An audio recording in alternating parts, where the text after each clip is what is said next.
है शराब हर गली की दुकान से, पिए है शराब हर गली की दुकान से। दोस्ती सी हो गई है शराब के नाम से। गुजरे हैं हम कुछ ऐसे मुकाम से कि आंख भर आती है मोहब्बत के नाम से। अरे केहू ना दुनिया में प्यारा बा, ई शराब जिए के सहारा बा। केहू ना दुनिया में प्यारा बा, ई शराब जिए के सहारा बा। तन्हा अकेला सभे समझेला, केहू मरला थिया केहू मरला। मौत भी हमारा किनारा बा, ई शराब जिए के सहारा बा।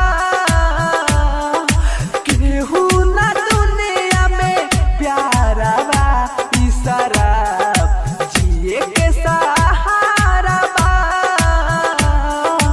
म्यूजिक बाय वैभव निशान,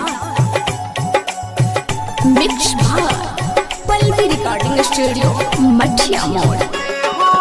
music by DJ Amit Raj, Dhamalpur घाट।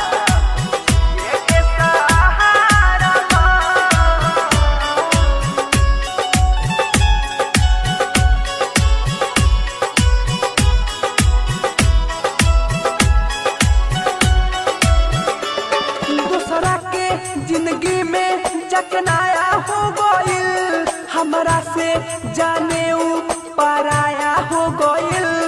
भगवान के उनके पे अब दया हो गइल, ई प्यार हमरा ला मोह माया हो गइल।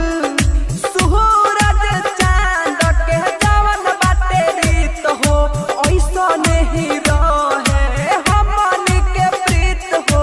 काहे ई दिल में दरारा बा, ई शराब जिए के सहारा बा।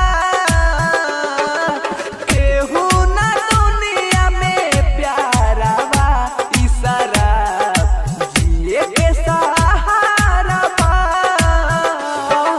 तन्हा अकेला सभे समझेला, केहू मरला थिया केहू मरला।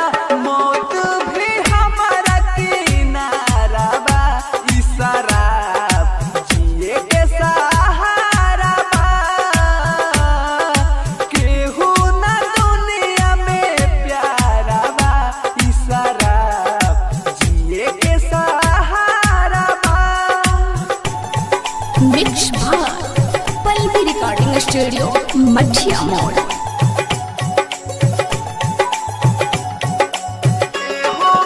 Music by DJ Amit Raj, Dhamalpur घाट।